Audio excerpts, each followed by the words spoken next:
After spending close to 7 years behind bars, Gary Sewell is free at last. Definitely, because I want to go home to my children, I don't want to let them down, and I give thanks to the Father that, I'll be able to fulfill my promise to them that I will be home, Sewell had been arrested in February 2010 after the United States government sought an extradition order to have him transported to the U.S. so he can face charges of continuing criminal enterprise. He is accused of importing cocaine in the U.S. and selling marijuana in the mid-1990s. Sewell fought his extradition, and after losing in the lower courts, the Court of Appeal discharged him. The Court of Appeal listed the case for his appeal against the refusal by the High Court to grant him a habeas corpus writ.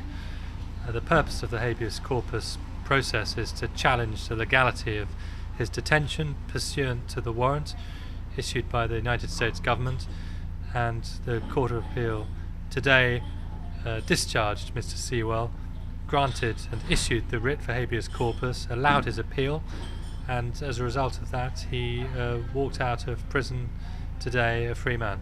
And free he is, something Sewell says he was expecting. I wasn't doubtful because I have faith in my Creator, so I just stick to it, Things don't happen today. I read my Bible, and my Bible tells me, let's keep the faith. So that's what I did. I keep the faith. One of the deciding factors in court was the fact that the Chief Magistrate committal warrant for Sewell was missing. The Crown Counsels from the Attorney General's office wanted to enter new evidence, including a committal warrant that unexpectedly appeared. However, the application was withdrawn and the case continued. At the end of it, the Crown Counsels gave up on their arguments, and so the Court of Appeal discharged Sewell from the extradition process. One of the protections against extradition, one of the statutory protections which applies to all Belizean citizens, which derives from the 1870 Extradition Act, in this case, is the protection of dual criminality, which means you can't be extradited unless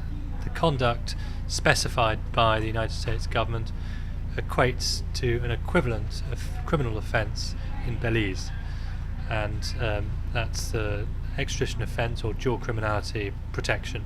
And I believe he was wanted for continuing criminal enterprise, which there's no such offence here in Belize. That's exactly right, and that's one of the submissions that was advanced on his behalf. Has Mr. Sewell considered maybe filing a lawsuit against the government for the time lost that he had here in prison? Yes, I don't think that's really uppermost in his mind at the moment. He's relieved to be out of prison. He's grateful to the justice system of Belize for doing justice in his case. The long arm of the American law enforcement could try again to reach out for you. Are you prepared for that if that should ever happen again? Well, I gotta live, and I'm, prepared for life every day, and, for life challenges. Also representing Sewell was attorney Anthony Sylvester. Reporting for Love News, Hipólito Novello.